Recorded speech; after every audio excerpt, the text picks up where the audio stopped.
बिस्मिल्लाहिर्रहमानिर्रहीम। अस्सलाम वालेकुम। Physics class 10 chapter number 20 nuclear structure. आज हम इस चैप्टर का सेक्शन सी न्यूमेरिकल करेंगे।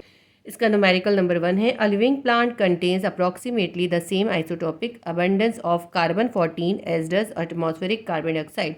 देखिए, हमारी जो एटमॉस्फेयर है उसमें कार्बन डाइऑक्साइड होती है ना, वो कार्बन डाइऑक्साइड जो होती है जब लिविंग प्लांट के अंदर जाती है, लिविंग ऑर्गेनिज्म के अंदर जाती है, तो वो कार्बन 14 में कन्वर्ट हो जाती है। ठीक है, तो इसमें ये कहते हैं कि एक लिविंग प्लांट है और उसके अंदर कार्बन 14 की अमाउंट है, वो एटमॉस्फेयर की कार्बन डाइऑक्साइड की अमाउंट के बराबर है। ठीक है, जितनी एटमॉस्फेयर में कार्बन डाइऑक्साइड है ना, उतनी ही उस लिविंग प्लांट के अंदर C14 या कार्बन 14 की अमाउंट है। The observe rate of decay of carbon 14 from a living plant is 15.3 disintegration per minute per gram of carbon. तो किसी लिविंग प्लांट के अंदर से जो कार्बन 14 का डीके होता है वो 15.3 पर मिनट पर ग्राम होता है। उसके बाद आगे कहते हैं, how much disintegration per minute per gram of carbon will be measured from a 12,900 years old sample. अगर हमारे पास 12,900 ईयर्स ओल्ड एक सैंपल है तो उसमें से कार्बन की पर मिनट पर ग्राम कितनी डिसइंटीग्रेशन हो गई है। The half life of carbon 14 is 5,730 years. जो हाफ लाइफ है कार्बन 14 की वो 5,730 साल है। यानी कि अगर हमारे पास कोई भी कार्बन 14 का सैंपल होगा तो तकरीबन वो 5,730 ईयर्स के बाद उसकी क्वांटिटी जो होगी वो हाफ हो जाएगी, उस सैंपल हाफ हो जाएगा। ठीक है, ये हाफ लाइफ गिवन करिए हमें। ये जो हाफ लाइफ है अब ये आपने याद रखनी है, क्योंकि ये तमाम क्वेश्चंस में आपकी यूज़ होगी और क्वेश्चंस में गिवन नहीं होगी। आपको ये याद रख लेनी है, क्योंकि किसी भी क्वेश्चन में आगे गिवन नहीं है लेकिन सब जगह इसको यूज़ होना है। कार्बन 14 की जो हाफ लाइफ है वो है 5,730 ईयर्स। ठीक है, ये हमने यूज़ करनी है। इसका डेटा हम बनाएंगे। सबसे पहले हम लिखेंगे हाफ लाइफ कार्बन की। तो कार्बन 14 की हमें हाफ लाइफ दी है कितनी, और हाफ लाइफ को हम कैसे लिखते हैं, कैपिटल टी और हाफ लिख देते हैं। ये 1/2 है। ठीक है, थोड़ा सा ये जो है डार्क हो गया इसलिए नज़र सही नहीं आ रहा। ये कैपिटल टी और 1/2 ये होती है हाफ लाइफ। किसी भी रेडियो आइसोटोप की हाफ लाइफ को हम लिखते हैं T 1/2।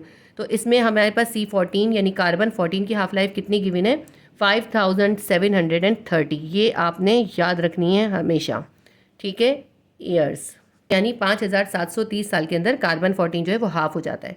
अच्छा, इनिशियल एक्टिविटी कितनी है, यानी कोई अगर लिविंग प्लांट है तो उसके अंदर कितनी क्या एक्टिविटी है, वो है 15.3 पर मिनट पर ग्राम। 15.3 पर मिनट पर ग्राम। इनिशियल एक्टिविटी को हमने A1 से रिप्रेजेंट करा, और क्या है इनिशियल एक्टिविटी, वो है 15.3 पर मिनट पर ग्राम। उसके बाद हम लिखेंगे जो हमें जो सैंपल दिया है उसकी एज कितनी है, वो कितना पुराना है। तो हम उसको लिखेंगे टाइम और एज ऑफ सैंपल, और उसको हम टी से जाहिर करेंगे। T will be equals to कितना गिवन है हमें टाइम, वो है 12,900 साल पुराना, 12,900 ईयर्स ओल्ड। तो हमें इसमें जो है फाइनल एक्टिविटी बतानी है, उसकी फाइनल एक्टिविटी को हम जाहिर कर रहे हैं A2 से, ये हमें फाइंड करनी है। तो जब इस किस्म के हमें क्वेश्चन मिलेंगे ना, तो हम सबसे पहले इसमें नंबर ऑफ़ हाफ लाइफ्स निकालेंगे, और नंबर ऑफ़ हाफ लाइफ्स को हम लिखते हैं स्मॉल n से। स्मॉल n हम कैसे निकालते हैं, नंबर ऑफ़ हाफ लाइफ्स हम निकालते हैं n is to T divided by capital T 1/2। ये जो t है ये क्या है, जो हमें एज दी हुई होती है ना, टाइम या एज जो दिया हुआ है, ये स्मॉल t है। तो कितना टाइम या एज दी हुई हमें उस सैंपल की, वो दी हुई 12,900। तो हम यहाँ स्मॉल t की जगह लिख देते हैं 12,900। ठीक है, और ये हाफ लाइफ दी हुई है, और हाफ लाइफ हमें कितनी गिवन है, 5,730 में गिवन है 5,730। ये हमने लिख लिया। 12,900 को हम 5,730 से डिवाइड करेंगे, आप कैलकुलेटर से डिवाइड कीजिएगा तो हमारे पास आ जाएगा 2.25। ये हमें मिल गए नंबर ऑफ हाफ लाइव्स, यानी उसके अंदर 2.25 नंबर ऑफ हाफ लाइव्स होंगे। इसके बाद जो है इसका नेक्स्ट स्टेप हम करेंगे, हम निकालेंगे रिमेनिंग फ्रैक्शन। उसको हम जाहिर करते हैं x से। x will be equals to 1/2 bracket n। ये n क्या है, जो हमने अभी नंबर ऑफ हाफ लाइफ्स निकाला है, तो 1/2 हम ऐसे ही लिखेंगे, और n हमारा क्या निकला है 2.25। यहाँ पे हम 2.25 पुट कर देंगे, तो अब हमारे पास ये x की वैल्यू निकल आएगी। अब देखिए, इसको निकालने के दो तरीके हैं, मैं आपको कैलकुलेटर से इसके दोनों तरीके बताऊंगी। एक तो ये है कि 1/2, 1 को 2 से डिवाइड कर दें तो क्या आ जाएगा 0.5। ठीक है, हम यहाँ लिखा 0.5, सही है, और इसके ऊपर क्या पावर है 2.25।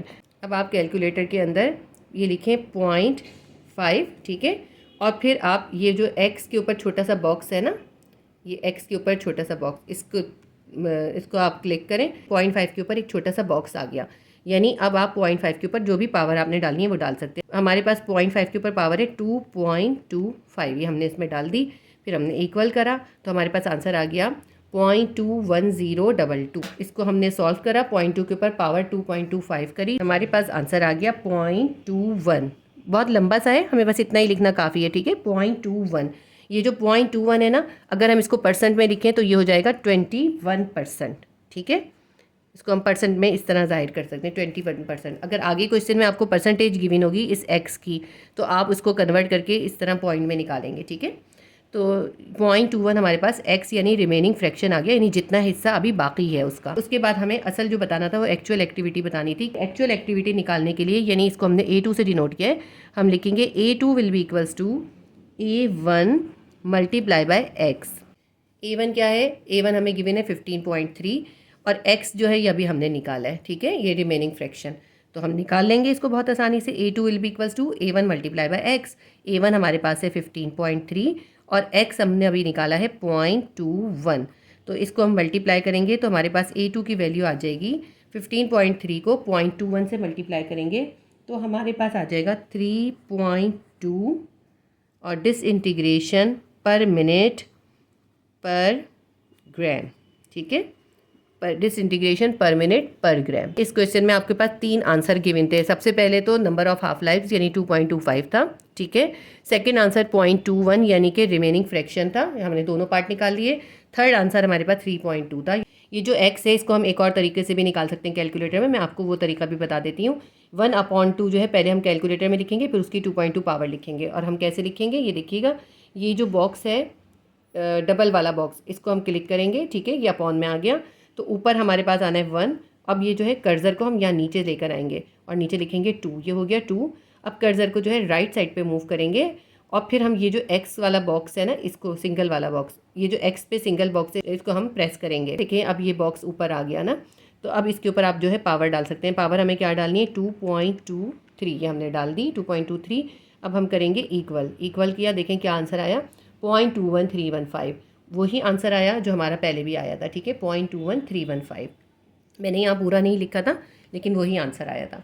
तो इस तरह ये आपका क्वेश्चन जो है कंप्लीट हो गया। क्वेश्चन नंबर 2 है, the smallest C14 activity that can be measured is about 0.20%। तो कार्बन 14 की जो कम से कम भी एक्टिविटी है ना वो है 0.20%। If carbon 14 is use to date an object, the object must have died with in how many years. अगर कार्बन 14 किसी ऑब्जेक्ट की डेटिंग कर रहा हो, डेटिंग का मतलब मैंने आपको बताया था चैप्टर के अंदर, यानी उसके अंदर जो है डिसइंटीग्रेशन कर रहा हो, डिसइंटीग्रेशन हो रही हो, तो आपको बताना है कि अगर कार्बन 14 किसी ऑब्जेक्ट की डेटिंग कर रहा हो तो वो कितने टाइम या कितने सालों के बाद जो है वो ऑब्जेक्ट ख़त्म हो जाएगी या डाइड हो जाएगी। देखिए कार्बन 14 मैंने आपको बताया लिविंग ऑर्गेनिज्म के अंदर जो है मौजूद रहता है। इसकी जो क्वांटिटी होती है ना वो एटमॉस्फेरिक कार्बन डाइऑक्साइड के इक्वल होती है, लेकिन जैसे ही कोई ऑर्गेनिज्म डेड होता है तो ये कार्बन 14 जो होता है इसका डिके होना शुरू हो जाता है, यानी डिसइंटीग्रेशन होनी शुरू हो जाती है और ये कार्बन 14 जो है नाइट्रोजन में कन्वर्ट हो जाता है। तो इन्होंने ये कहा कोई ऑब्जेक्ट जिसके अंदर जो है कम से कम एक्टिविटी जो है 0.20% है, तो वो ऑब्जेक्ट कितने सालों के बाद जो है बिल्कुल ख़त्म हो जाएगी या डेड हो जाएगी। इस चैप्टर के न्यूमेरिकल जो है आपकी पूरी बुक में सबसे मुश्किल न्यूमेरिकल्स हैं। जो इन्होंने क्वेश्चन दिए हैं उसकी कोई एग्जाम्पल भी नहीं गिवन की है, ठीक है। अब हम सबसे पहले इसमें डेटा बना लेते हैं। सबसे पहले जो हमें परसेंटेज गिवन है सैंपल की वो कितनी है, 0.20%। ये परसेंटेज है सैंपल की और इसको हम किससे डिनोट करते हैं, मैं यहाँ लिखना भूल गई, मैं यहाँ लिख देती हूँ x। परसेंटेज ऑफ सैंपल यानी x कितना है हमारे पास, 0.20% है। ये परसेंट में गिवन है, इसको हमें जो है फ्रैक्शन में कन्वर्ट करना होगा, लेकिन हम आगे करेंगे। हाफ लाइफ जो हमें कार्बन 14 की है वो इसके अंदर देखिए क्वेश्चन में गिवन नहीं है, आपने याद रखनी है कार्बन 14 की हाफ लाइफ कितनी है, यानी कैपिटल T 1/2 किसके बराबर है, वो है 5730 ईयर्स। ये हम हर क्वेश्चन में यूज़ करने वाले हैं। और हमसे इन्होंने पूछा है टाइम ऑफ डेथ, यानी लिविंग ऑब्जेक्ट जो है कितने टाइम के अंदर ख़त्म हो जाएगी या उसकी डेथ हो जाएगी। टाइम ऑफ डेथ मालूम करने के लिए जो हम फॉर्मूला यूज़ करेंगे वो है T = N multiply bye capital T 1/2। N क्या है, नंबर ऑफ हाफ लाइफ है, और नंबर ऑफ हाफ लाइफ को हम मल्टीप्लाई करेंगे किससे, हाफ लाइफ से। कैपिटल T 1/2 क्या होती है, हाफ लाइफ होती है। हाफ लाइफ हमें गिवन है 5730, तो हमें यहाँ पे 5730 को नंबर ऑफ हाफ लाइफ से मल्टीप्लाई करना है, इससे हमारा टाइम टू डिके निकल आएगा। लेकिन मसला ये है कि हमारे पास नंबर ऑफ हाफ लाइफ नहीं है। सबसे पहले हम number of half life find करेंगे। नंबर ऑफ हाफ लाइफ निकालने के लिए हमें x चाहिए और x हमें गिवन है लेकिन परसेंटेज में।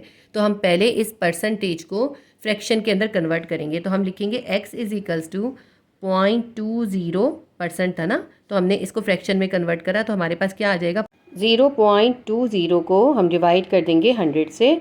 जब 0.20 100 से डिवाइड होगा तो आंसर क्या आएगा, 0.002। ये अब हमारा फ्रैक्शन में कन्वर्ट हो गया। पिछले सवाल में हमें जो है फ्रैक्शन ही गिवन था तो इसलिए हमें कन्वर्ट नहीं करना पड़ा था, और यहाँ पे हमें परसेंटेज गिवन थी तो हमें इसको फ्रैक्शन में लाना पड़ा। ठीक है, ये हमारे पास आ गया x। अब x के ज़रिए हम नंबर ऑफ हाफ लाइफ यानी n निकालेंगे। देखिए x is equals to 1/2 power n। तो इस फॉर्मूले के ज़रिए हम जो है नंबर ऑफ हाफ लाइफ निकालेंगे।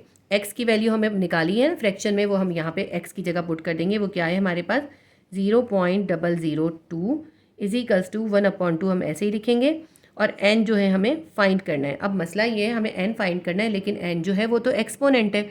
एक्सपोनेंट की वैल्यू हम कैसे निकालेंगे, तो इसको एक्सपोनेंट से बेस बनाने के लिए हम दोनों साइड पर लॉग ले लेंगे। Taking log on both sides. अब हम दोनों साइड पे जो है लॉग लेंगे, तो हम यहाँ पे लिखेंगे log 0.002 will be equals to, और ये जो पावर है ना जब हम लॉग ले लेंगे तो ये साइड में आ जाएगी। हम लिखेंगे n log 1/2। ठीक है, इसीलिए हमने लॉग लिया है ताकि ये जो एक्सपोनेंट है ये साइड में आ सके। ठीक है, अब जो है आप लॉग की वैल्यू देखें, लॉग 0.002 की कैलकुलेटर में ये हमने लॉग प्रेस किया, उसके बाद हमने वैल्यू डाली 0.002 और ये ब्रैकेट क्लोज करेंगे और इक्वल कर देंगे। आ गई हमारे पास इसकी वैल्यू -2.6989, -2.698। बस इतना ही काफ़ी है। अब ये n यहीं पे रहने दें और log 1/2 की वैल्यू देखनी है। 1 को 2 से डिवाइड करें 0.5 आता है, तो हम क्या करेंगे log 0.5 की वैल्यू देख लेंगे, आसान हो जाएगा इससे। तो हमने यही इसी तरह log प्रेस किया, 0.5 लिखा, ब्रैकेट बंद किया और इक्वल डाल दिया। हमारे पास आ गई -0.30। तो हम यहाँ लिखेंगे मल्टीप्लाई बाय -0.301। बस इतनी काफ़ी है। n के पास ये जो है मल्टीप्लाई हो रही है ना, तो हम इसको इक्वल की दूसरी साइड पे ले जाके डिवाइड कर देंगे। n हमने ऐसे ही छोड़ दिया, -2.6989 अपनी जगह पर है, और ये जो हमारे पास है ना 0.301 ये इसके नीचे आ गया, क्योंकि n के पास मल्टीप्लाई होता है, इक्वल के इस साइड पे गया, ये क्या हो गया, डिवाइड हो गया। तो -0.301 जो है इसके नीचे आके डिवाइड हो गया है। ठीक है, तो अब ये माइनस से माइनस कैंसिल कर देंगे, और जब 2.698 को आप डिवाइड करें 0.301 से कैलकुलेटर में कीजिएगा, आपके पास आ जाएगा आंसर 8.966। ठीक है, ये n निकल आया। अभी मैंने आपको बताया था ना t हम कैसे निकालेंगे, नंबर ऑफ हाफ लाइफ को हम मल्टीप्लाई कर देंगे हाफ लाइफ से। ठीक है, हाफ लाइफ हमारे पास थी 5730 और नंबर ऑफ हाफ लाइफ हमने निकाल लिया 8.966। तो बस हम इस फॉर्मूले के अंदर हम सब्स्टिट्यूट कर देंगे टाइम ऑफ डेथ, ये हमें फाइंड करना था इसके अंदर फाइनली। तो हम टाइम ऑफ डेथ निकालेंगे। किस तरह निकालेंगे, हम फॉर्मूला यूज़ करेंगे t is equals to n multiply by half life. ठीक है, तो अब इसके अंदर वैल्यू सब्स्टिट्यूट कर दें और इसको मल्टीप्लाई कर लें। n हमारा निकला है 8.966। हाफ लाइफ हमारे पास गिवन है 5730 ईयर्स। तो इन दोनों को मल्टीप्लाई करेंगे, हमारे पास t आ जाएगा 51,374 ईयर्स, यानी उस लिविंग ऑब्जेक्ट की डेथ होने में या उसका मुकम्मल तौर पर डिके होने में 51,374 ईयर्स लगेंगे। क्वेश्चन नंबर 2 हमारा कंप्लीट हो गया। क्वेश्चन नंबर 3 है, how long will it take for 25% of carbon 14 atom in a sample of carbon 14 to decay. Question number 3 जो है बिल्कुल हम क्वेश्चन नंबर 2 की तरह करेंगे, बिल्कुल सेम मेथड है। इसके अंदर भी हमें टाइम फाइंड करना है उसका डिके होने का, और इसके अंदर भी हमें टाइम फाइंड करना था, तो वही हमें टी निकालना है इसके अंदर। और टी हम कैसे निकालेंगे, नंबर ऑफ हाफ लाइफ्स को मल्टीप्लाई करेंगे हाफ लाइफ से। अब नंबर ऑफ हाफ लाइफ नहीं है, नंबर ऑफ हाफ लाइफ निकालेंगे। इसका डेटा बना लेते हैं और इसको सॉल्व करते हैं। सबसे पहले देखें, हमें परसेंटेज ऑफ सैंपल गिवन है x, कितनी है, वो है 25%। ठीक, ये परसेंट में है तो हमें इसको फ्रैक्शन में कन्वर्ट करना पड़ेगा अपने क्वेश्चन नंबर 2 की तरह से। हाफ लाइफ ऑफ कार्बन 14 इसमें गिवन नहीं है, हमें याद रखनी है 5730 ईयर्स है। ठीक है, इतने सालों के बाद 5730 साल के बाद कार्बन की जो है हाफ अमाउंट जो होती है वो डिके हो जाती है। और टाइम ऑफ डिके आपसे पूछा है तो हमें टी फाइंड करना है। तो हम इसके टी को निकालने के लिए वही फार्मूला यूज़ करेंगे, number of half life multiply by half life को। हाफ लाइफ हमें पता है 5730 है, लेकिन नंबर ऑफ हाफ लाइफ नहीं पता। नंबर ऑफ हाफ लाइफ हम इस एक्स की मदद से निकालेंगे, जो हमें एक्स गिवन है, लेकिन एक्स परसेंटेज में गिवन है। हम इसको पहले फ्रैक्शन में कन्वर्ट करेंगे। सबसे पहले हम फ्रैक्शन ऑफ सैंपल यानी एक्स फाइंड करेंगे। अब देखें, इसमें उन्होंने कहा था 25% है, यानी कि 100 में से आप पहले जो है 25 माइनस करेंगे। X will be equals to 100 minus 25, कितना आ गया 75%। तो असल में जो है हमें फाइंड जो करना है वो 75% का फाइंड करना है। 75% को फ्रैक्शन में कन्वर्ट करेंगे, कैसे होगा, 75 डिवाइडेड बाय 100 हम करेंगे, हमारे पास आ जाएगा 0.75। तो ये हमारे पास x निकल गया। अब इस x की वैल्यू के ज़रिए जो है हम नंबर ऑफ़ हाफ लाइव्स निकालेंगे, n निकालेंगे। तो किस तरह निकालते हैं हम, x इज़ इक्वल्स टू 1/2 और इसके ऊपर पावर आती है n की। अब जो है x की वैल्यू हमने अभी निकाल ली, वो कितनी है 0.75 है, 1/2 है और इसके ऊपर n है। अब जो है हमें n फाइंड करना है ना, तो n जो है वो जो है एक्सपोनेंट में है। इसको एक्सपोनेंट से बेस बनाने के लिए हम क्या करेंगे, दोनों साइड पे हम लॉग लेंगे। हम क्या करेंगे, taking log on both sides. यहाँ पे हम लिखेंगे log 0.75 will be equals to, ये जो पावर n है ये साइड में आ जाएगी n लॉग 1/2। ठीक है, 1/2 का अब हमें लॉग लेना होगा और यहाँ पे 0.75 का लॉग लेना होगा। तो उसी तरह जैसे हमने पिछले क्वेश्चन में लिया था, हम कैलकुलेटर से निकालेंगे। लॉग 0.75 ब्रैकेट क्लोज इक्वल्स, हमारे पास आ गया -0.124। ठीक है, तो हम यहाँ पे लिख लेंगे -0.124। अब ये जो है n यहाँ पे ऐसे ही रहेगा और जो है log 1/2 देखेंगे। 1/2 मैंने आपको बता दिया ना, 1 को 2 से डिवाइड करें 0.5 आता है, तो log 0.5 जो हमने पिछले क्वेश्चन में निकाला था वही इसके अंदर निकलेगा, -0.301।